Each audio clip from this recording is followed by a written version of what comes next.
तो आज का क्लास में स्टार्ट करते हैं इंटीग्रल्स का केस स्टडी के साथ। ठीक है। ऑलरेडी हम लोगों ने केस स्टडी के सीरीज में केस स्टडी कंप्लीट कर लिया है चैप्टर 1 का, डेट इज योर क्वांटिफिकेशन वाला चैप्टर। उसके बाद में मैट्रिसेस एंड डिटरमिनेंट का केस स्टडी खत्म हो गया। Then application of derivative, that is AOD, उसका केस स्टडी अपना खत्म हो चुका है। तो आज का जो लेक्चर होने वाला है उसपे अपन केस स्टडी डिस्कस करेंगे इंटीग्रल चैप्टर से। ठीक है। तो पहला जो केस स्टडी अपने को दिया हो, केस स्टडी किस प्रकार दे के रखा है देखते हैं। एक अपने को पूरी तरीके से एक सुंदर सा ग्राफ दे दिया। ठीक है। जहां पे कंडीशन ऐसा दे दिया कि भाई जो लिमिट्स है वो ए से लेके बी है, उस लिमिट्स को अपन डिवाइड कर सकते हैं सी और डी में। तो डिवाइड जब करते हैं तो ए से लेके सी का केस बन सकता है, सी से लेके डी का केस बन सकता है, डी से लेके बी का केस बन सकता है। ये ऑलरेडी हम लोगों ने प्रॉपर्टीज ऑफ इंटीग्रल्स में सीख रखा है। ठीक है। तो सीधा क्वेश्चन के ऊपर आते हैं। पहला क्वेश्चन आपको दिया हुआ है, find the value of integrals which is given -1 से लेके 2 एफ ऑफ एक्स dx। ठीक है। अब यहाँ पे एफ ऑफ एक्स का दो फंक्शंस आपको दिया हुआ है। दो फंक्शंस आपको क्या दे के रखा है, एक 2x+3 दे के रखा है और एक x-4 दे के रखा है। अब किसमें अपन कौन सा फंक्शन सिलेक्ट करेंगे ये अपने को समझना पड़ेगा। पहले तो आप ये समझो कि भाई -1 से लेके 2 का जो अपने पास सिनेरियो दे के रखा है उसको अपन किस प्रकार डिवाइड कर सकते हैं। एक अपन डिवीजन कर सकते हैं -1 से लेके 1 का, दूसरा डिवीजन अपन कर सकते हैं 1 से लेके 2 का। ऐसा क्यों सोचा? बिकॉज यहां पे आप एक बार नोटिस करो, कंडीशन आपको दिया हुआ है, एक है x = 1, एक है x 1। तो x>1 का जो कंडीशन होगा उस पे अपन कौन सा यूज करेंगे, 1 से लेके 2 का जो इंटीग्रल है वो यूज करेंगे, डेट इज x-4। ठीक है। बिकॉज 1 से लेके 2 के बीच का अगर आप फंक्शन यूज करते हो, 1 से लेके 2 के बीच का फंक्शन अगर आप यूज करते हो, उसका डायरेक्टली मतलब क्या है कि भाई 1 से तो बड़ा ही होगा। -1 से लेके 1 के बीच का अगर आप फंक्शन यूज करते हो तो उससे एक चीज क्लियर है कि जो फंक्शन है वो 1 से छोटा ही होगा। It might be equal to 1 और <<1। तो इसके लिए फंक्शन कौन सा यूज करेंगे, 2x+3। अब बस सिंपल से इसको इंटीग्रेट करना है। तो 2x+3 को जब अपन इंटीग्रेट करेंगे क्या आ जाएगा हमारे पास, 2x² / 2 +3x, लिमिट लगा दो -1 से लेके 1 तक। नेक्स्ट x-4 को जब अपन इंटीग्रेट करेंगे तो अपने पास क्या आएगा, x² / 2 -4x, लिमिट लगा दो 1 से लेके 2 तक। ठीक है।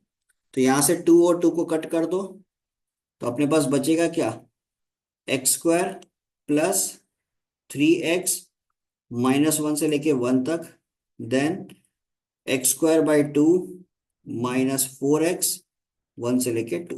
ठीक है। अब आपको क्या करना है, सिर्फ लिमिट्स को पुट करना है। तो लिमिट जब आप पुट करते हो तो सबसे पहले क्या करते हो, जो अपर लिमिट है आप उसको पुट करोगे, माइनस जो लोअर लिमिट है उसको पुट करोगे। समझ में आ रहा, upper limit minus lower limit.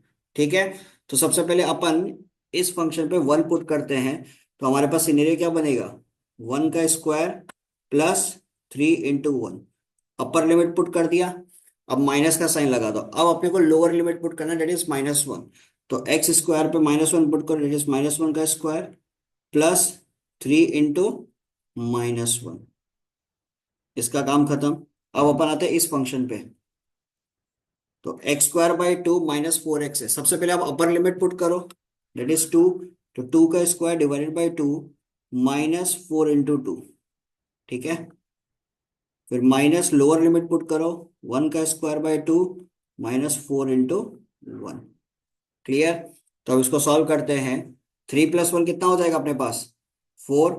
फिर ये कितना, -1 का स्क्वायर 1, और ये हो गया -3। तो 1 - 3 कितना होता है, -2, और बाहर ऑलरेडी एक माइनस है तो +2 हो जाएगा। प्लस 2 का स्क्वायर 4, 4/2 कितना होता है, 2। 2 - 8, फिर -1/2 -4। ठीक है। इन सबको सॉल्व करते हैं। 4 + 2 कितना हो गया, 6। 2 - 8 कितना हो गया, -6। तो ये अपने पास क्या बचा, माइनस माइनस +4, 4 - 1/2। तो ये तो गया, 4 × 2 = 8, 8 - 1 7। तो फाइनल आंसर अपने पास इस फंक्शन का क्या आ जाएगा, इट विल बी 7/2। कोई दिक्कत इसमें, क्लियर है सबका?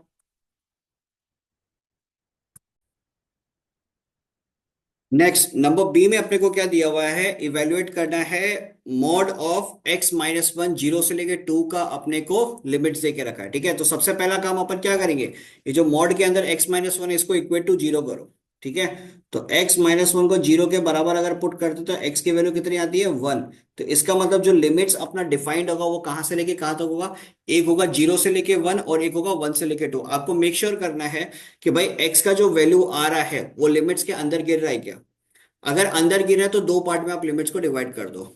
जीरो और टू के बीच में वन आता है, बिल्कुल आता है, तो दो पार्ट्स में अपन डिवाइड कर देंगे, जीरो से लेके वन, देन वन से लेके टू। ठीक है, तो क्या हो जाएगा यहाँ पे सिनेरियो, जीरो से लेके वन प्लस वन से लेके टू। अब बात याद है कि जब जीरो से लेके वन आप ले रहे हो तो ये एक्स माइनस वन जब आप लिखोगे ये पॉजिटिव साइन के साथ लिखोगे या नेगेटिव साइन के साथ, यहाँ पे चीज समझना। जीरो से लेके वन के बीच में कोई भी वैल्यू आप उठा लो, मान लो 0.5, 0.5 को यहाँ पे पुट करो तो 0.5 minus one is what, negative. तो इसका मतलब जीरो से लेके वन के बीच का कोई भी वैल्यू लो, नेगेटिव सिनेरियो आएगा। तो यहाँ पे आपको क्या करना है, minus of x minus one dx। ठीक है, वन से लेके टू के बीच का कोई वैल्यू उठा लो, सोचो 1.5। अब वो 1.5 को इधर पुट करके देखो पॉजिटिव आएगा, तो आपको क्या लेना, positive of x minus one. ठीक है, अब बस इसको इंटीग्रेट करना है, नेगेटिव चाहो तो बाहर रख दो। एक्स का integration x square by to, one का क्या हो जाएगा एक्स। ठीक है, प्लस यहाँ पे x square by two minus x. Limit put कर दो, इधर जीरो से लेके वन तक है, इधर वन से लेके टू तक है। बोला इसमें कोई दिक्कत किसी को। अब बस वैल्यू पुट करना है, पहले अपन वन पुट करेंगे तो one square by two minus one, फिर जीरो पुट करेंगे तो कंप्लीटली पूरा सिनेरियो जीरो बन जाएगा, तो इसको हटा दो। प्लस टू पुट करते हैं, टू का square four, four by two minus two, फिर वन पुट करते हैं, one by two minus one. ठीक है, तो ये कितना हो जाएगा, one by two minus one कितना होता है, minus one by two, already बाहर एक माइनस लगा होता है, ये बन जाएगा पॉजिटिव वन बाई टू। ठीक है, फोर बाई टू कितना होता है टू, तो ये टू और टू खत्म। तो यहाँ पे क्या होगा, one by two minus one, one by two minus one is what, minus one by two, already बाहर नेगेटिव लगा हुआ है, तो क्या आ जाएगा प्लस वन बाई टू। तो one by two plus one by two कितना आ जाएगा हमारे पास, one. So this will be the required answer. कोई दिक्कत इसके अंदर, क्लियर है सबका।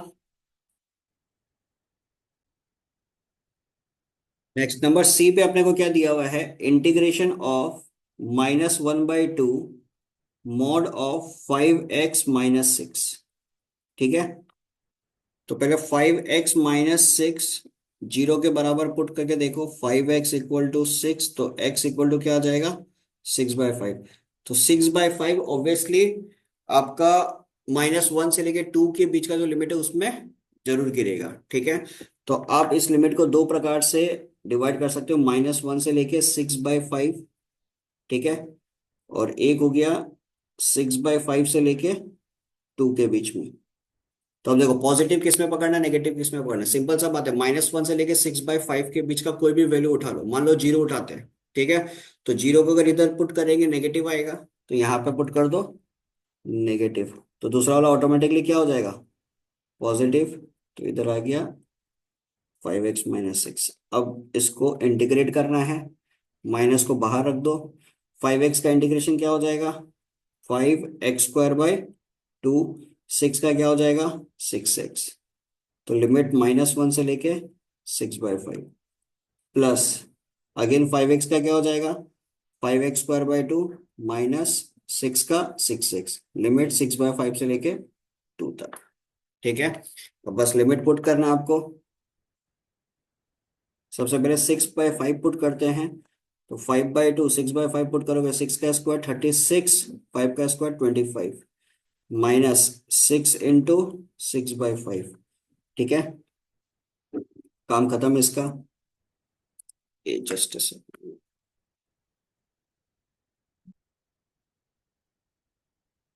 अपर लिमिट हम लोगों ने पुट कर लिया, that is six by five. अब लोअर लिमिट पुट करते हैं, यहाँ पे माइनस का साइन लगाएंगे, तो माइनस वन पुट करेंगे, माइनस वन का स्क्वायर क्या होता है वन, तो ये बन जाएगा फाइव बाई टू। ठीक है, फिर एक्स की जगह माइनस वन पुट करेंगे, क्या हो जाएगा, six into minus one minus six, minus minus plus six, ये बन जाएगा। तो फर्स्ट वाले पोर्शन का काम खत्म। नेक्स्ट वाले पोर्शन पे आते हैं। यहाँ पे सबसे पहले अपन 2 पुट करेंगे। तो 5 × 2 का स्क्वायर 4। 4/2 is how much? 2। तो यहाँ पे 2 लगा देते हैं। -6 × 2। ठीक है। फिर -5/2, 6/5 पुट करो। 6 का स्क्वायर इट इज 36, 36/25। फिर उसके बाद 6 6 36, 36/5। क्लियर। अब बस एक एक करके सॉल्व करते हैं। यहाँ से 5 ये खत्म हो जाएगा 2 से 18 टाइम्स। तो ये बचेगा मेरे पास 18/5 -36/5। ठीक है। फिर इसको सॉल्व करेंगे, ये वाले पोर्शन को सॉल्व करेंगे तो कितना हो जाएगा? 6 2 = 12, 12 + 5 17। तो ये हो जाएगा -17/2। ठीक है। प्लस 5 × 2 10। 10 - 12 कितना हो जाएगा? -2। 5 ये कटा, ये 18 टाइम्स गया, तो ये हो जाएगा 18/5 -36/5। ठीक है। बस अब धीरे धीरे सॉल्व करते हैं इसको। तो 18 -36 कितना हो जाएगा? -18। ऑलरेडी बाहर एक माइनस है, तो +18/5। Minus minus plus 17/2। फिर उसके बाद -2। और 18/5 18/5 -36/5 ये हो जाएगा -18/5। बाहर ऑलरेडी माइनस है, तो माइनस माइनस प्लस 18/5। ठीक है। तो 18 + 18 कितना हो जाएगा? 36 प्लस 17/2 -2। एलसीएम लेंगे, क्या आएगा? 10 आएगा। How many times? 5 2 टाइम्स, तो 36 2 = 72। 2 हाउ मेनी टाइम्स? 5 टाइम्स, तो ये कितना हो जाएगा? 5 × 17 85 -2 × 10 20। तो 85 - 20 कितना हो जाएगा? 65। तो 72 प्लस 65, 5 + 2 7, ये हो जाएगा 137।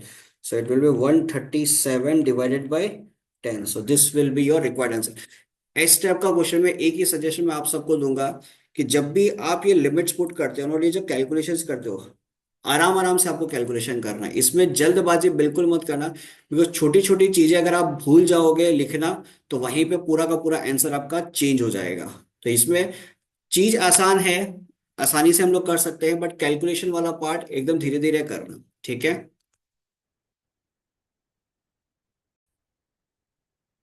नेक्स्ट, सी का जो ऑप्शन वाला पार्ट अपने पास है, उसमें इवेल्युएट करना है 0 से लेके 1 ग्रेटेस्ट इंटीजर ऑफ 3x।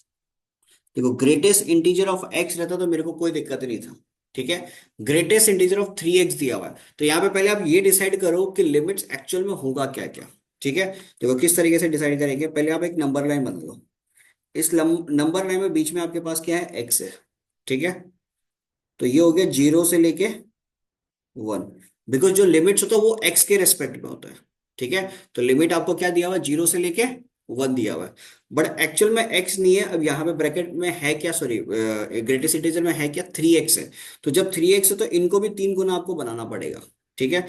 तो इनको जब आप 3 टाइम्स बनाओगे, तो ये क्या बनेगा? बेसिकली 0, ये हो गया 3, और बीच में आ गया 3x। अब 0 और 3 के बीच में एक्चुअल में कितना इंटीजर्स है? एक हो गया 1, और एक हो गया 2। तो इसका मतलब जो इंटीजर्स में आपका, सॉरी, जो इंटीजर्स में आपका डिवीजन होगा वो किस प्रकार होगा? वो हो जाएगा 0, सबको 3 से डिवाइड करना है। ठीक है। 0 0/3 is what? 0/3 is nothing but 0 itself. 1/3, 2/3, और 3/3 क्या होता है? 1। अब किसी के दिमाग में आ रहा होता है कि भाई 3 से डिवाइड क्यों किया? देखो चीज को समझना। यहाँ पे जो आपको लिमिट्स दिया हुआ है ना, वो 0 से लेके 1, मतलब एक्स का लिमिट दिया हुआ है। पहले मैंने क्या किया? 3x में इसको कन्वर्ट किया। 3x में जब कन्वर्ट किया तो मेरे को समझ में आया कि अच्छा, इनके बीच में 2 इंटीजर्स और आ सकते हैं। ठीक है। वो क्या है? 1 और 2। तो अब ये जो 1 और 2 है, इसको 3 पार्ट में डिवाइड, मतलब 3 के रेस्पेक्ट में उनको डिवाइड भी करना पड़ेगा।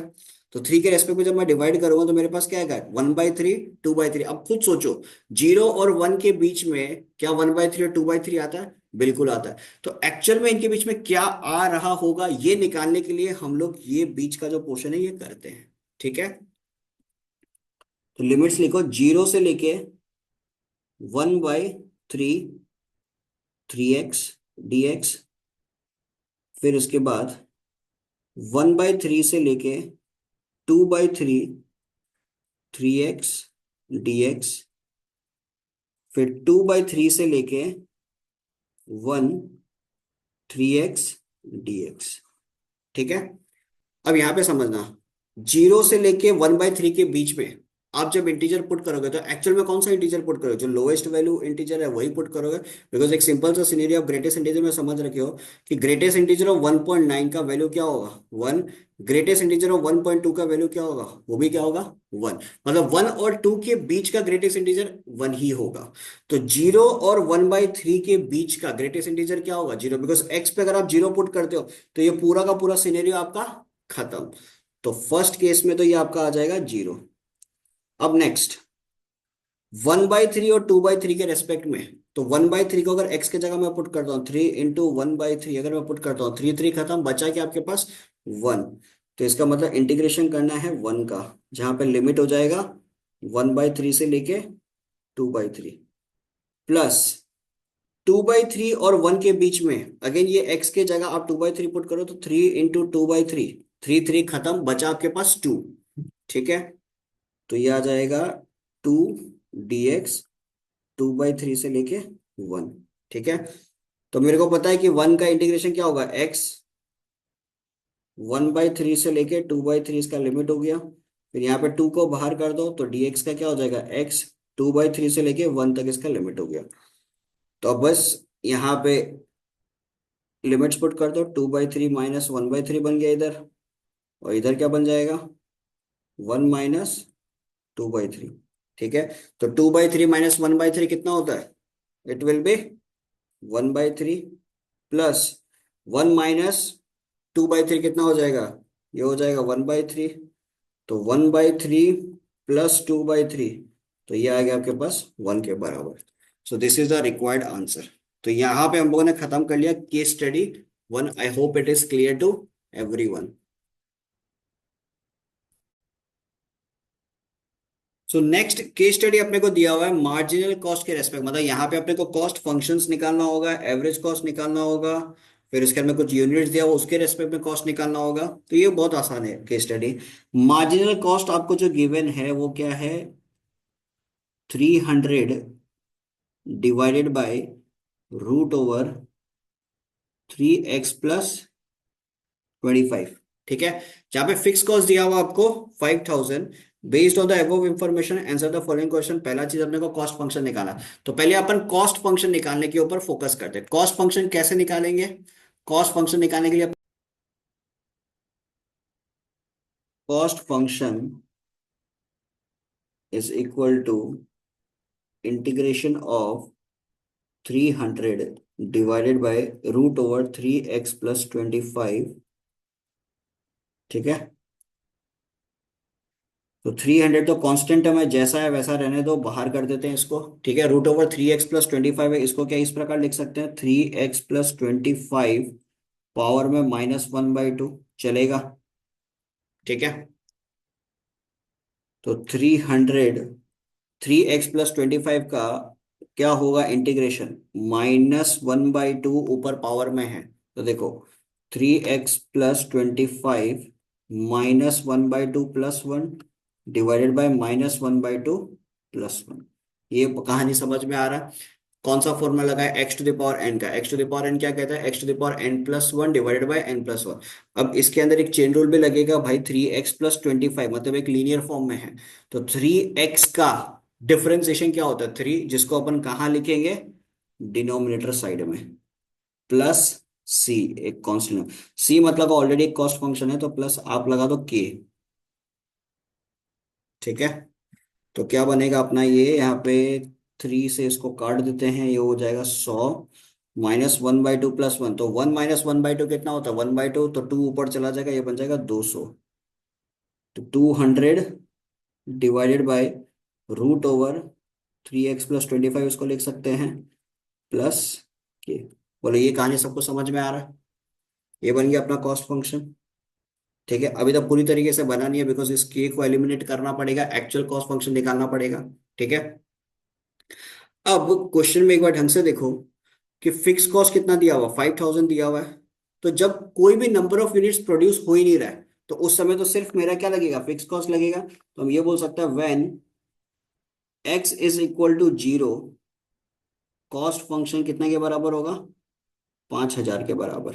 ठीक है, तो 5000 is equal to 200 divided by x की जगह 0 पुट करेगा तो 3 × 0 0, √/25 का वैल्यू 5। ठीक है, तो ये कितना हो जाएगा हमारे पास,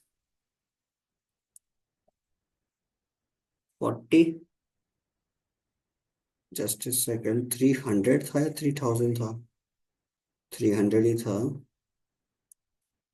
तो 500, 5000 माइनस 40, एक मिनट,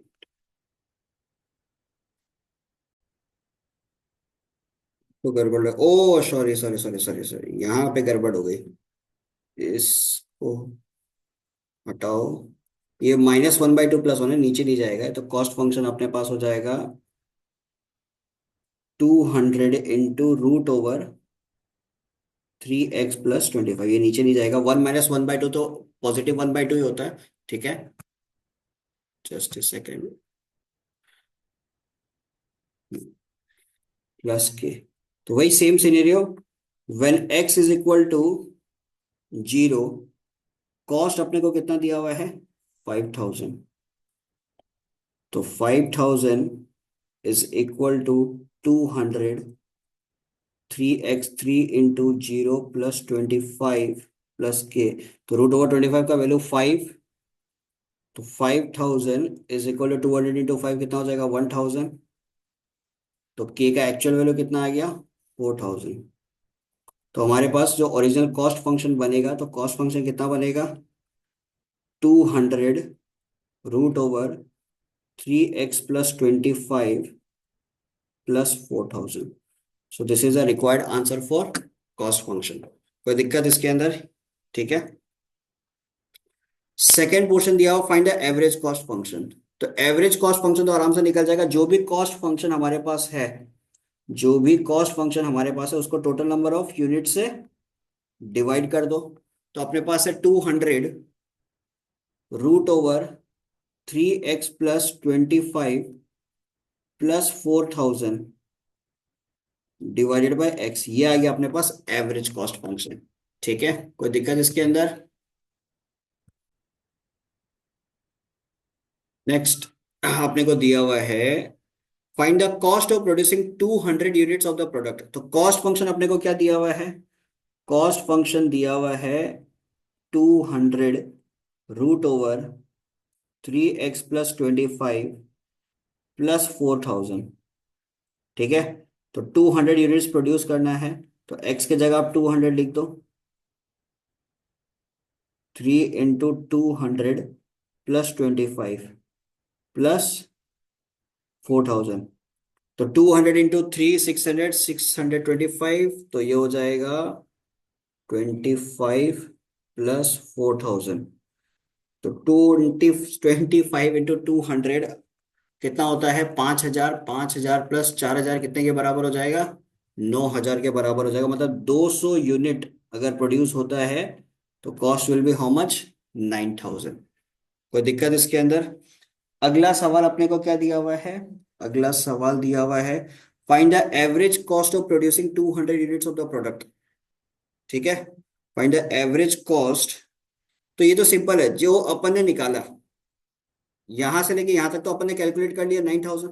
तो 9000 को डिवाइड कर दो, 9000 को डिवाइड कर दो अगेन आप 200 से। तो 9000 डिवाइडेड बाय 200, तो आपके पास कितना आ जाएगा, 45। तो average cost will be how much, 45। तो ये रहा आपका केस स्टडी 2 का प्रॉपर सॉल्यूशन। कोई दिक्कत इसमें किसी को, क्लियर है? तो केस स्टडी 3 जो अपने पास है उसमें क्या देके रखा है अपने को, डिमांड और सप्लाई कर्व दोनों देके रखा है। डिमांड एंड सप्लाई कर्व अपने को दिया हुआ है। डिमांड ये लोग क्या कर रहे हैं, ये लोग डिमांड कर रहा है कि भाई मेरे को डिमांड फंक्शन निकाल के दे, सप्लाई फंक्शन निकाल के दे, उसके साथ साथ कंज्यूमर सरप्लस, प्रोड्यूसर सरप्लस, इतना कुछ मेरे को निकाल के दे दो। ठीक है।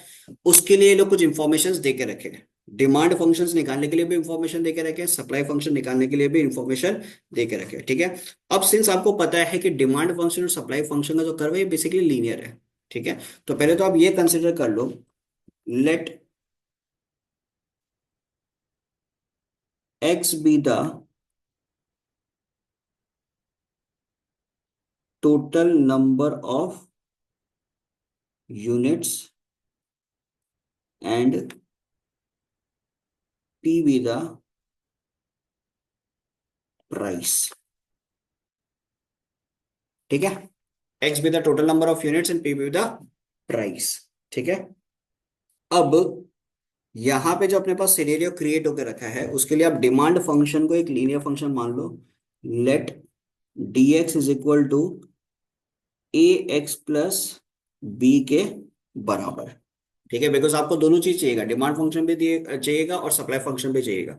तो डिमांड फंक्शन के लिए आप लोगों ने मान लिया ए एक्स प्लस बी के बराबर है। ठीक है। अब आपका टारगेट है कि ये इक्वेशन आपको निकालना है। ठीक है। अब उसके लिए कंडीशंस आपको दिया हुआ है कि when the price of the commodity was 4,000 per unit, Gulati and Sons sold 20 units. और when price dropped to 1,000 per unit, Gulati and Sons sold 120 units. तो अपन ये बोल सकते हैं, दो कंडीशंस अपने पास है तो आराम से इक्वेशन निकल जाएगा। when x is equal to 20, ठीक है, when x is equal to 20, तो प्राइस कितने के बराबर है, 4,000 के बराबर। ठीक है। दूसरा केस है when x is equal to when x is equal to 120, price कितने के बराबर है, 1,000 के बराबर। कोई दिक्कत इसके अंदर, क्लियर है सबका। चलो, तो प्राइस बेसिकली क्या है, डिमांड में प्राइस लिखना है। ठीक है। तो 4,000 is equal to 20 a + b, 1,000 is equal to 120 a+। कोई दिक्कत इसमें। ठीक है। अब अपने को ये सॉल्व करना है। तो ये हो गया इक्वेशन 1, ये हो गया इक्वेशन 2। तो क्या अपन इक्वेशन 1 माइनस इक्वेशन 2 कर सकते हैं, बिल्कुल कर सकते हैं। इक्वेशन 1 माइनस इक्वेशन 2 करेंगे तो 4,000 में से 1,000 गया, कितना बचा, 3,000। 20 a में से 120 a गया, कितना बचा, -100 a, और b भी कैंसिल आउट हो गया। तो a का वैल्यू मेरे पास कितना आ गया, a का वैल्यू मेरे पास आ रहा है -30। ठीक है। अब a का वैल्यू -30 आ गया तो b अपन निकाल सकते हैं। इक्वेशन 1 पे पुट कर दो। 4,000 इज इक्वल टू 20 × -30 कितना हो जाएगा, -600 प्लस बी। तो बी का वैल्यू मेरे पास आ जाएगा 4,600। क्लियर। तो एक्चुअल में अब मेरे पास डिमांड फंक्शन क्या आ गया, डिमांड फंक्शन मेरे पास आ गया -30x plus 4,600। This is your demand function. पहला कहानी खत्म। एक बार चेक कर लेते हैं आंसर। जी बिल्कुल, 4,600 -30x दिया हुआ है। कोई दिक्कत यहां तक। नेक्स्ट अपन कंसिडर करते हैं सप्लाई फंक्शन के लिए। ठीक है। सप्लाई फंक्शन के लिए equation A x plus B already consider कर लिया। Let S x is equal to C x plus D. ठीक है। अब इसमें कंडीशंस क्या दिया हुआ ये एक बार चेक कर लेते हैं। इसमें कंडीशंस दिया हुआ है, the price was 4,000 per unit, 200 units were available for sale, when price was 1,000 per unit, only 50 units were remained. ठीक है। तो यहाँ पे लिखते हैं when when x is equal to 200, price कितना था, 4,000। When x is equal to 50, price हो गया 1000। ठीक है, तो क्या हो जाएगा हमारे पास? सप्लाई फंक्शन यहाँ पे 4000 पुट करो, is equal to 200x plus D. ठीक है, फिर 1000 पुट करो, 50x प्लस डी। ये मान लो इक्वेशन 3, ये होगी इक्वेशन 4। ठीक है, तो अगेन यहाँ पे एलिमिनेशन मेथड फिर यूज कर लो। इक्वेशन 3 माइनस इक्वेशन 4 करोगे, 4000 में से 1000 गया, कितना बचा? 3000। 200x में से 50x गया, कितना बचा? 150x। और डी डी अपना कैंसिल आउट हो गया। बोलो यहाँ तक कहानी समझ में आ रहा है?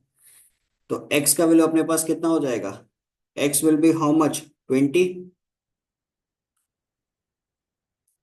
तो x अगर 20 आ गया, इक्वेशन 3 पे पुट कर दो। Sorry sorry sorry sorry sorry, x लिख दिया, ए ए, sorry not a, C.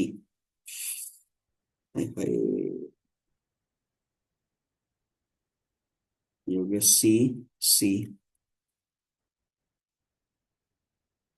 C is equal to 20, sorry.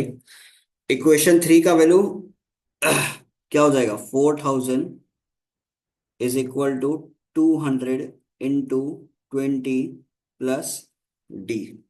तो डी का वैल्यू कितना आ जाएगा हमारे पास? D will be how much? 200 into 20 is 4000। तो डी हो जाएगा हमारे पास 0। तो सप्लाई फंक्शन अपने पास एक्चुअल में क्या बना? सप्लाई फंक्शन अपने पास बना 20x। चेक कर लेते हैं एक बार, क्या सप्लाई फंक्शन यही है? यस, बिल्कुल यही है। तो यहाँ पे हम लोगों ने डिमांड फंक्शन और सप्लाई फंक्शन दोनों कैलकुलेट कर लिया। ठीक है,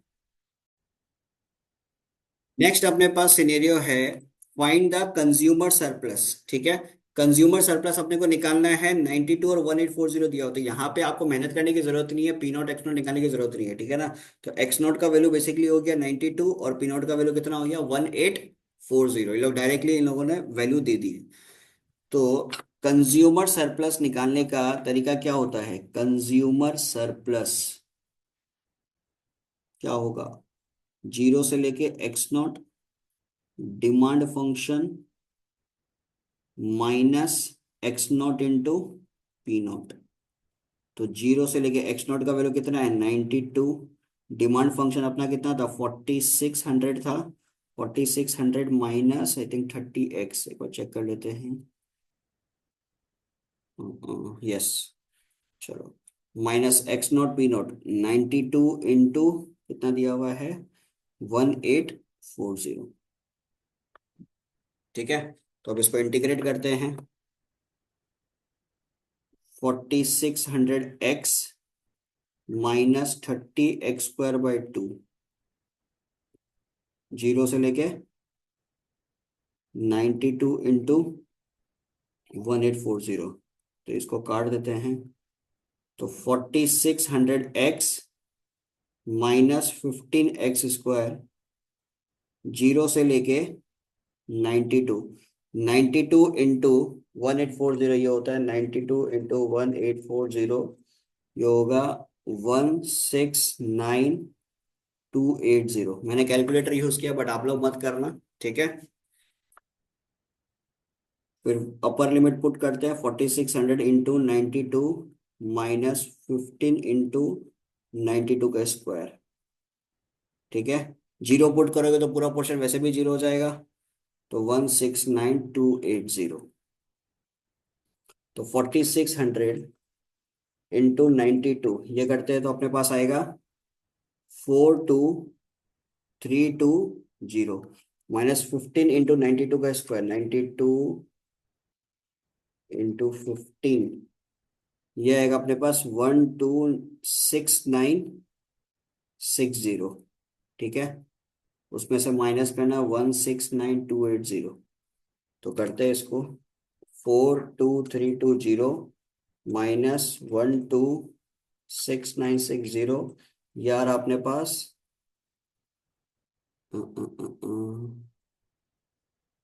चेक करें तो 42320 नेगेटिव पे कैसे?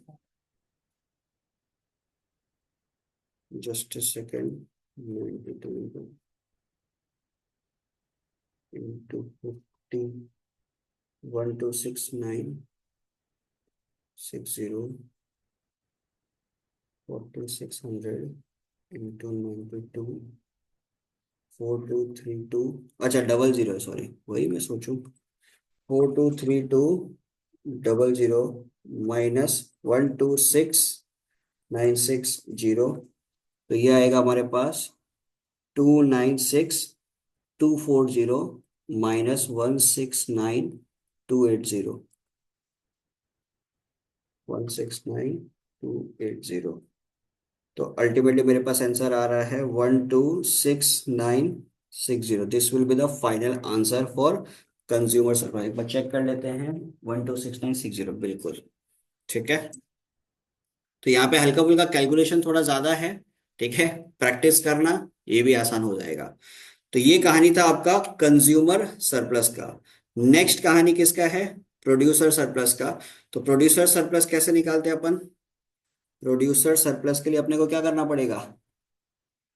X not into P not minus zero से लेके एक्स नॉट सप्लाई फंक्शन, ठीक है। तो एक्स नॉट का वैल्यू कितना है हमारे पास? एक्स नॉट का वैल्यू हमारे पास है 92, पी नॉट का वैल्यू 1840, जीरो से लेके 92, सप्लाई फंक्शन क्या आया था हमारे पास? 20x, ठीक है। तो बस इसको कैलकुलेट करते हैं, 92 इंटू 1840, ये आ गया 16928, 20x का क्या हो जाएगा? 20x² बाई 2, जीरो से लेके 92, ये तो 10 से गया, तो 16928, 10x², 92 इंटू 92, जीरो के साथ मल्टीप्लाई को तो जीरो हो जाएगा। तो क्या हो जाएगा बेसिकली हमारे पास? 92 इंटू 10, 84640, 84640 माइनस 16928, तो ये आ रहा मेरे पास 84640। क्या यही आंसर है? बिल्कुल, 84640 इज द फाइनल आंसर। सो ये कहानी था अपना केस स्टडी 3 का।